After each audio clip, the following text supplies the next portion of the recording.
Good morning, students, and welcome back to the revision sessions of the social work. We are preparing, or we are studying social work as part of our preparation for UGC NET. Okay, 2025. So in previous sessions, we have discussed unit that is social work with individuals and social work with groups, or working with individuals and working with the groups, right? And from now on, few sessions we will focus on unit 4. What is unit 4? Unit 4 is community organization and social action. Okay.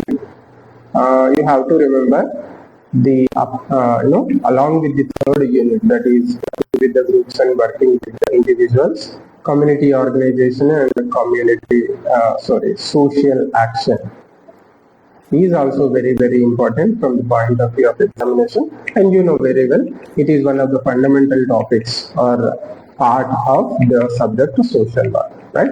So make sure that you are focusing very well on this topic. You are learning everything important in this unit also, right?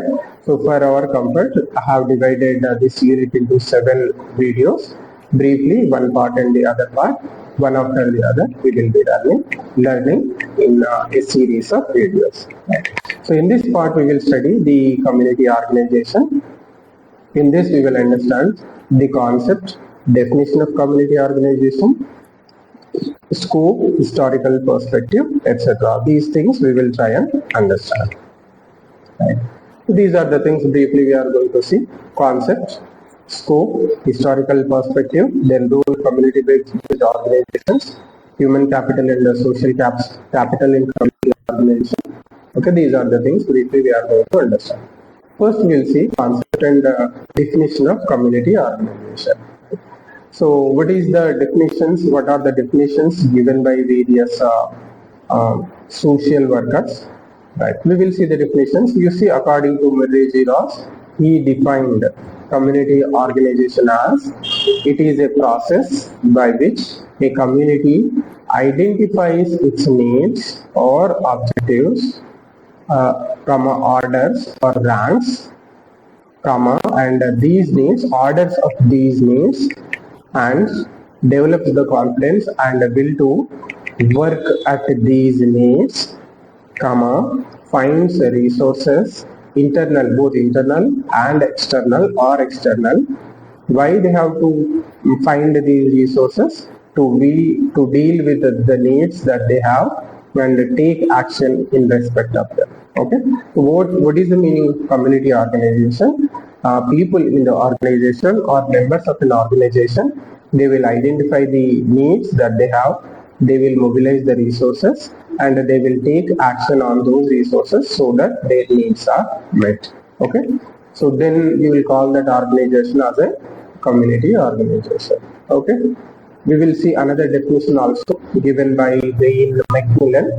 Right. He defined community organization as a method of social work. So it is predominantly a method of social work that aims to, what it aims to? It aims to develop, enhance, and utilize the potential of people and their resources in organized ways to solve shared problems. Okay. So first they want to solve the problems, their shared problems. How they will solve? Okay.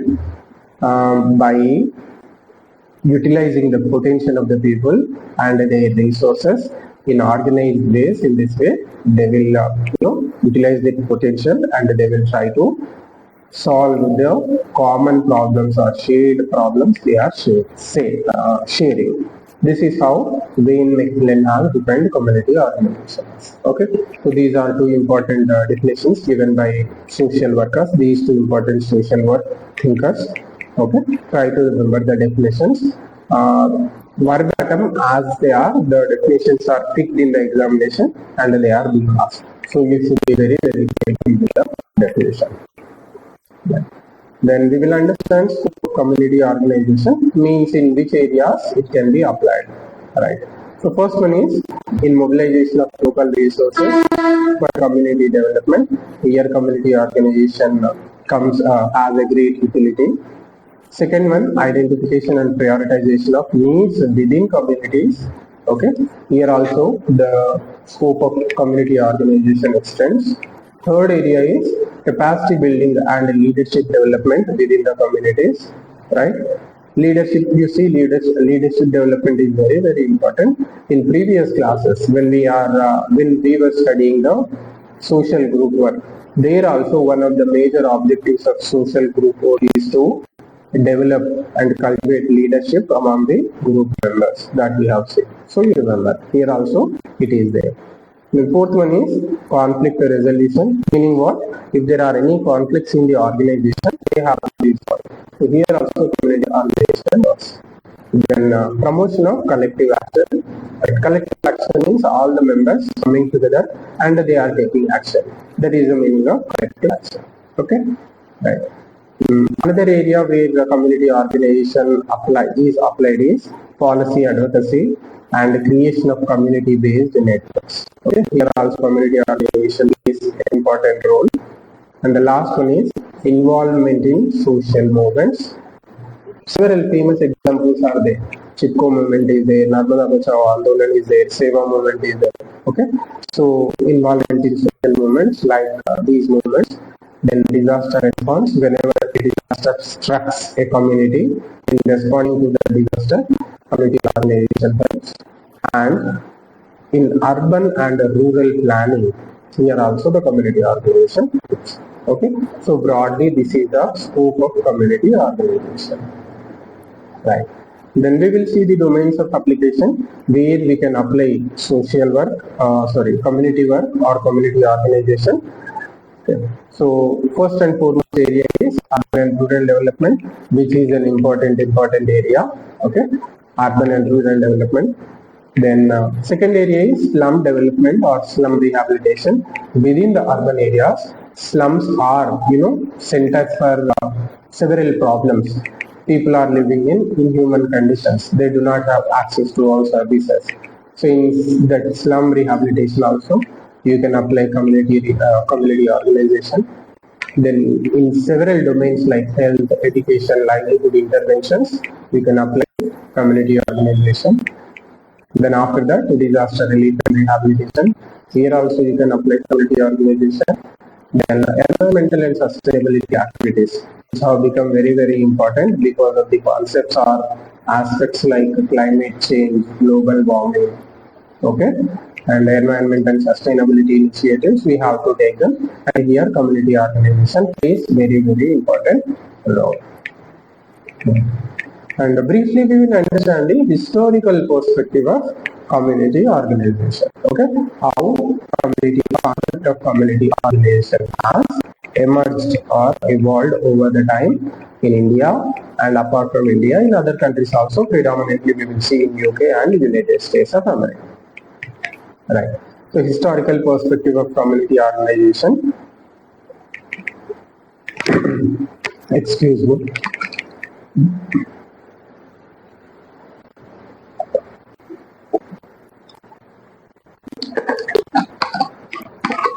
Right. First we will see community organization in India.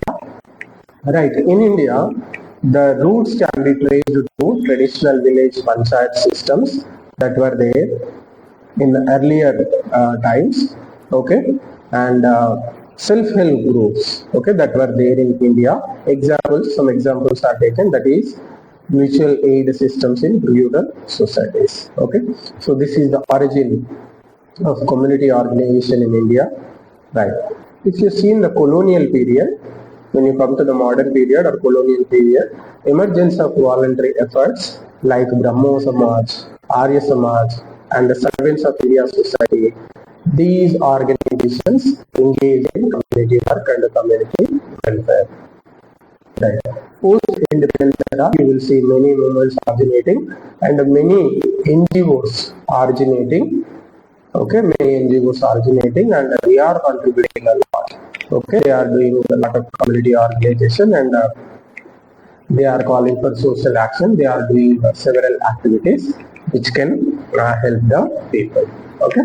So this is briefly the origin. Now we will see the community organization in the United Kingdom, how it originated. You see, it originated during Industrial Revolution that has occurred in the United Kingdom somewhere around 1730, between 1730 and 1760, precise and specific. During this Industrial Revolution, the concept has originated by when urban poverty and slum conditions escalated due to this one, Industrial Revolution. Then in the next stage, you will see rise of philanthropic organizations, means which are doing charity, etc., and settlement houses, which is the next stage of emergence of social work and voluntary agencies marked by the efforts. Okay, so we have seen YWCA, etc., etc. YWCA also we have seen these type of organizations have emerged in United Kingdom. Right. Then after that, pioneering efforts by some social workers like Toynbee Hall 1884, which became a model for settlement houses. Right. Then later, the focus expanded to community development, public health, and housing reforms. Okay. So in all these things, emphasis was there on participation, decentralization, and interagency collaborations, means different agencies coming together and collaborating and cooperating. Okay, this has grown in the post-war period. Okay, this is how community organization evolved in UK, United Kingdom. Okay, then we will see in the United States of America. Okay, so it evolved through efforts of settlement houses like Hull House. Okay, established by Jane Addams in 1889. Okay, then a strong tradition of neighborhood organizing, civic engagement, and radical community action were witnessed in United States of America. Okay. Then there are several major milestones also, and there are several developments are also model development models are there. Then in the 1960s and 1970s, Saul Alinsky's radical organizing strategies gained prominence in United States of America. Okay, so this is how community organization has evolved in United States of America, right? Right. Then we will see the role of community-based organizations in our country, especially in India. Right. The role of community-based organizations in our country, their key functions, important functions are they act as bridge between the community and formal systems such as government, NGOs, etc. Okay, this is their major function. You see community organizations generally on one side, people are there or community is there, on the other side government and authorities are there. So the community-based organizations, CBOs, work as a bridge between this people or community and the government on the other side. Okay, this is their primary function. Then secondary function is facilitate local leadership development. Okay, this is another important role played by them, facilitating the local leadership. Third one is promote community participation and self-reliance. Okay, so what is another role? Promoting community participation and self-reliance, depending on themselves. Okay, then another important function is implement and monitor welfare programs. You see, governments are implementing several programs, welfare programs, but it is not completely possible for the government to implement them, to monitor them. Always there are certain portions or sections of the society which will be missing from these welfare schemes. They will be missing from the bracket of this welfare scheme. So then will come the role of community-based organizations, which will put their efforts and make sure that especially the more needy persons are not missing from this welfare schemes or welfare domain. And apart from that, the welfare schemes are better implemented. Okay. Then apart from that, the CBOs advocate for the rights and entitlements of marginalized groups. So if you take in our country scheduled caste people, scheduled tribal people, okay, then even transgenders, Okay, so these marginalized groups are there, even elderly, even children, even women. So they work for or advocate for rights and entitlements of these people. Okay, right. Some famous community-based organizations in our country. Right. First and foremost, very important ones are self-help groups. Okay, which have become a hallmark of community organization in our country. Right. Briefly before the occurrence of or coming of self-help groups, there used to be Mahila Mandals. Of course, they are also now, they are there, Mahila Mandals, where women have membership and they discuss various issues. They will take social action also. Right. Apart from that, you have several youth clubs, Vivekananda Youth Club, etc. In several parts of the country, both in urban areas and rural areas, you will see youth organizations and youth clubs. Okay. Then also you have panchayat level committees, which are legally binding. Those are also examples for community-based organizations. Okay.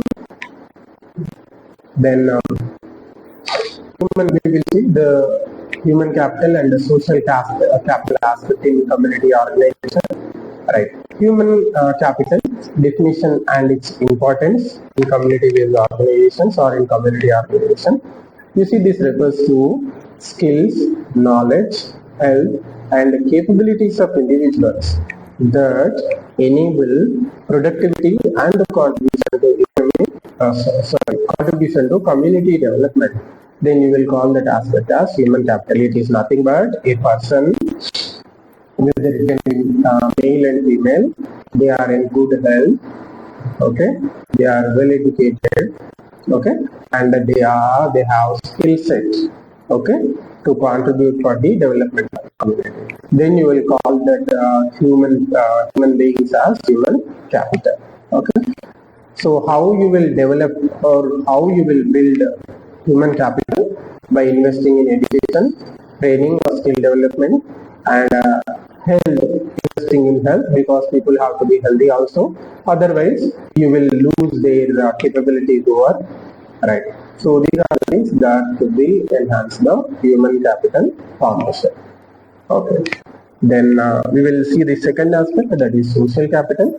What is it? It refers to the networks, relationships, norms, and trust that facilitate collective action. Trust on, within the community, this is network that a person has, relations that a person has with other persons, norms that the community is following, and the trust people have on each other within the community. Okay, so these things, if they are very strong, they facilitate the collective action. Then you will call that thing as social capital, where people bond between people is very good, very good. People trust each other. Okay, they support each other. They have good connections and good networks. Then you will consider that as, or you call that as social capital, which is very important for a peaceful and progressive society. Right. You see, the term social capital is coined by Robert Putnam. Okay. The social capital is considered critical for democratic engagement and social cohesion. Means a society is living together or a community is living together, it is not breaking up. We will call that as social cohesion. Okay. Right. What is the role of social capital and human capital in community organization, especially social capital? You see, it enhances collective capacity and fosters mutual trust and reciprocity, and they also encourage participatory governance. That is why social capital is important for community organization. Right? Right. To conclude, you see, community organization is both a historical movement and a dynamic method of social work. Earlier it was a historical movement. Now it has also become very important component of social work. Okay. So it draws strength from collective wisdom of people, local leadership, and institutional support, guided by principles of participation, empowerment, and social justice. Okay, so this is what you have to know about the community organization. Brief basics or fundamental aspects we have seen about the community organization. In the next videos, we will see some other aspects related to community organization. Okay, so this is it for this class. See you next time. Until then, have a good day.